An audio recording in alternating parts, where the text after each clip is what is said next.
नमस्कार दोस्तों, बहुत बहुत स्वागत है आप सभी का आपके अपने से यूट्यूब चैनल विधिटेरिया में। दोस्तों मैं हूं एडवोकेट मंजीत त्रिपाठी। तो दोस्तों आज की इस वीडियो में हम लोग बात करेंगे कि पर्सनल लोन पेमेंट नहीं कर पा रहे हैं, इसमें ज़्यादा से ज़्यादा क्या हो सकता है। अनसिक्योर्ड लोन लिया है, चाहे ऐप से लोन लिया है, चाहे NBFC से लिया है, चाहे आपने प्राइवेट से लिया है, चाहे नेशनल बैंक से लिया है, अब आप इसमें पेमेंट नहीं कर पा रहे हैं, तो इसमें ज़्यादा से ज़्यादा क्या हो सकती है। अब आप लोग को यही जानना होता है कि सर इसमें ज़्यादा से ज़्यादा क्या होगा, नहीं पेमेंट कर पा रहे हैं, पैसा नहीं है, नौकरी नहीं है, दुनिया भर की चीज़ें हैं, बड़ी परेशानी है, घर भी नहीं चल रहा, क्या करें।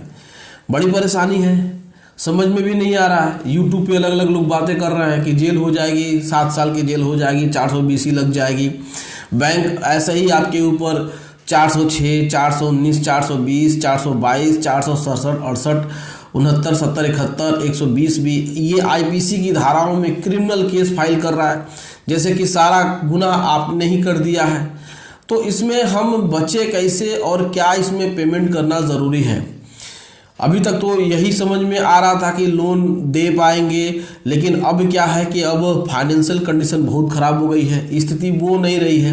पहले जितना आप कमाते थे वो तो उस समय चलता था कि भाई यहाँ से लोन ले लिया, वहाँ से लोन ले लिया, यहाँ पैसा इन्वेस्ट हो गया, वहाँ पैसा इन्वेस्ट हो गया, पैसा डूब गया, मार्केट ख़त्म हो गई, बिजनेस बंद हो गया। अब क्या करें, तो पैसा पेमेंट कैसे करें, रीपेमेंट कैसे करें, लोन कैसे भरें। तो सबसे ज़्यादा प्रॉब्लम यही होता है कि लोन कैसे भरें, और लोन नहीं भरेंगे तो क्या होगा। बहुत सारी परेशानी है, तो आपको परेशान होने की ज़रूरत नहीं है, बिल्कुल भी परेशान मत होइए। देखिए क्या है कि जो पर्सनल लोन है, जो अनसिक्योर्ड लोन है, उसमें कोई बाध्यता नहीं है, समय की बाध्यता नहीं है, यानी कि आपके पास ऐसा कोई भी समय सीमा नहीं है, यानी कि कोई ऐसा एक टाइम फिक्स नहीं है कि इतने टाइम में ही आपको ये पैसा भरना है। इस बात को सच्चाई से जान लीजिए। बहुत सारी चीज़ें हैं जिसके बारे में आपको नहीं पता है। केवल रिकवरी एजेंट और रिकवरी एजेंसी और रिकॉल नोटिस और लीगल नोटिस के माध्यम से बैंक आपके ऊपर दबाव बनाती है। वैसे कितने सारे लोगों को जेल हुई, आप इस बात को समझने की कोशिश करिए। हो सकता है कि रिकवरी एजेंट आपके दरवाजे पे आए, वो आपसे लड़ाई झगड़ा करे, वो आपसे बहस करे, वो आपको लीगल नोटिस भिजवाए, या फिर बैंक आपको लीगल नोटिस भिजवाए अपने एडवोकेट के माध्यम से, लेकिन कहीं भी किसी भी कर्जदार को जेल नहीं हुई। 2 साल, 3 साल, 4 साल, 5 साल, ऐसा नहीं है कि पर्सनल लोन आपने नहीं दिया है तो आपको जेल हो जाएगी।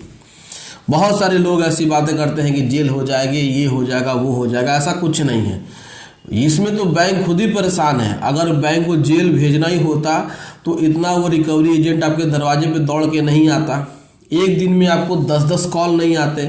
इसका मतलब यही है कि बैंक कहीं ना कहीं कमज़ोर है और इसीलिए वो आपको नोटिस भेज रहा है, इसीलिए वो आपको परेशान कर रहा है कि आप परेशान होकर के पैसा दे दें। अगर उनके पास पावर होता कि आपको डायरेक्ट जेल भेजना है तो वो सीधे डायरेक्ट कोर्ट में केस फाइल करते और वो आपके खिलाफ मुकदमा दाखिल करते और फिर वहाँ से आपको जेल होती। पर्सनल लोन में कोई समय सीमा इसलिए नहीं होती है, इसमें कोई सिक्योरिटी आपने दी नहीं। जब आपने इसमें कोई सिक्योरिटी नहीं दिया है कि हमारा ये प्रॉपर्टी बिक जाएगा, तो फिर इसमें डरने की बात क्या है। लोग एक ही सवाल बार बार पूछते हैं कि सर हमको जेल हो जाएगी, सर हम इसमें पैसा पेमेंट नहीं करेंगे तो क्या है। लेकिन अगर आपके पास पैसा पेमेंट करने का है तो आप इनको पैसा इनका दे दीजिए, नहीं है तो आप परेशान बिल्कुल मत होइए। एक समय आता है कि ये राइट ऑफ हो जाएगा, राइट ऑफ के बाद इसमें आपको 20%, 25%, 30% में आपका सेटलमेंट हो जाएगा। लेकिन आपके पास अभी पैसा नहीं है तो आप बिल्कुल परेशान मत होइए। आप बस इनके नोटिस का जवाब इनको देते रहिए।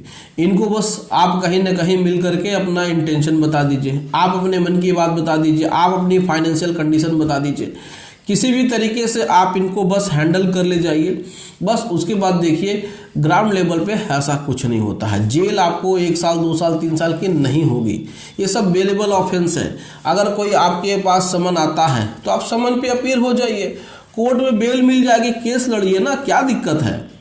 बस आपके मन में एक मेंटली प्रेशर होता है, एक मानसिक तनाव उत्पन्न ये कर देते हैं, मानसिक रूप से आपको परेशान कर देते हैं, इसीलिए आप परेशान हैं। आप बिल्कुल मत परेशान होइए। बस कोई भी कोर्ट से नोटिस आए, बस उस नोटिस पे आप अपीयर हो जाइए। कोर्ट आपको बुलाती है, अपीयर हो जाइए।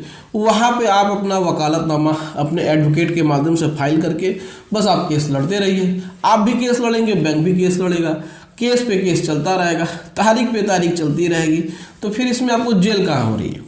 कोई भी बैंक, चाहे NBFC कंपनी, चाहे एप्स, ये नहीं चाहते हैं कि उनका और आपका केस लंबा चले, कोर्ट में केस चले और उनका और आपका दोनों का समय और पैसा दोनों का बर्बाद हो।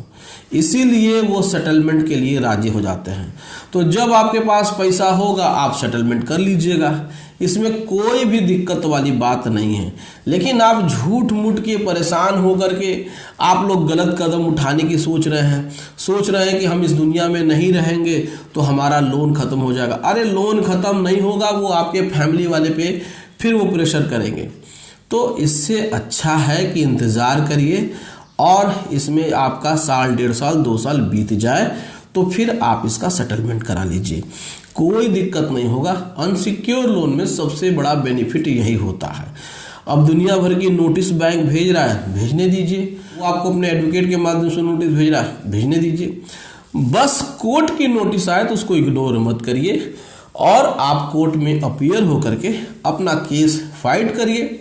डेट्स पे डेट पड़ेंगी, तारीख पे तारीख पड़ेगी, केस आगे चलता रहेगा और लास्ट में बैंक खुद ही कहेगा हाथ जोड़ करके कि सेटलमेंट कर लीजिए। बैंक हाथ जोड़ के कहेगा कि सेटलमेंट कर लीजिए भैया, तो इसमें आप एकदम बिल्कुल परेशान मत होइए, एकदम बिल्कुल मन से एकदम डर निकाल लीजिए। अगर कोई भी दिक्कत है तो ये नंबर दिया गया है, आपको व्हाट्सएप नंबर पे संपर्क करिए और घर बैठे ही लीगल एडवाइस लीजिए। तो जानकारी अच्छी लगी तो वीडियो को लाइक कर दीजिएगा और चैनल को सब्सक्राइब जरूर करिएगा। चलिए मिलते हैं अगली वीडियो में। Thank you so much. जय हिंद दोस्तों।